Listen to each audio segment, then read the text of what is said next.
Hello' guys, welcome back to my YouTube channel. মৰমৰ পাকঘৰলৈ আপোনাক আদৰণি জনালোঁ। আজি মই বনাম মূলাৰ এটা ধুনীয়া ৰেচিপি। সদ্যহতে সকলোৱে ভাল নাপায়, কিন্তু এনেকৈ আপুনি বনাই খুৱাব সকলোৱে ভাল পাব। ইয়াত মই পিঁয়াজ 2টা লৈছোঁ, পিঁয়াজখিনি কাটি লৈছোঁ আৰু মূলাখিনিও পিহি লৈছোঁ। তাৰপিছত পিঁয়াজখিনি ইয়াত দি দিব। তাৰপিছত আপুনি বেচন দিব, ইয়াতে 4-5 চামুচ ডাঙৰ চামুচত দিব। 1 কাপৰ ওচৰা ওচৰি দিব। সোৱাদ অনুসৰি নিমখ, ৰঙা জলকীয়া গুড়ি, তাৰপিছত দিব ধনিয়া গুড়ি আৰু দিব ধনিয়া পাত। আৰু এইখিনি গোটেইখিনি মিক্স কৰি ল'ব। আৰু মই হালধি দিব পাহৰি গৈছিলোঁ, ইয়াতে 1 চামুচ হালধি দি দিব। কণী 3টা ভাঙি দিব। তাৰপিছত গোটেইখিনি মিক্স কৰি ল'ব।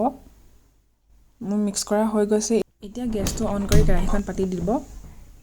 কেৰাহীখন গৰম হৈ গৈছে। মই ইয়াত তেল দি দিছোঁ। ইয়াতে ৰিফাইন অইল ইউজ কৰিছোঁ, আপুনি যিকোনো ধৰণৰ কুকিং অইল ইউজ কৰিব পাৰে। ইয়াতে এতিয়া দি দিছোঁ এনেকৈ। তাৰপিছত তলটো সিজি যোৱাৰ লগে লগে এইখিনি লুটিয়াই দিব আৰু অকণমান হেঁচি দিব যাতে সিজি যায়। আপুনি ৰেচিপিটো বনাই খুৱাব সকলোকে আৰু গমো নাপাব কোনো যে আপুনি কিহৰ পৰা বনাইছে। মোকো এনেকৈয়ে সুধিছিলে মই কিহৰ পৰা বনাইছোঁ বুলি। যেতিয়া মই সুধিছিলোঁ, তেওঁলোকে ক'ব নোৱাৰিলে। আৰু এইটোও হৈ গৈছে। এতিয়া আৰু এটা আকৌ দি দিছোঁ। আৰু আপুনি ফ্লেমটো মিডিয়ামতে ৰাখিব, কাৰণ যিহেতু এইটো কেঁচা হৈ আছে আৰু যদি নিসিজে সোনকালে সিজিবৰ কাৰণে আপুনি ঢাকনিখন লগাই দিব। এইটোও হৈ গৈছে। এতিয়া এয়া দেখিছে নহয় কিমান ধুনীয়া হৈছে দেখিবলৈও আৰু খাবলৈও বহুত ধুনীয়া হয়। আপুনি নিশ্চয় বনাব, কাৰণ এতিয়া যিহেতু মূলাৰ ছিজন হয়। আৰু অলপমান আছিলে, মই এনেকৈ পকৰি নিচিনাকৈ বনাই দিলোঁ।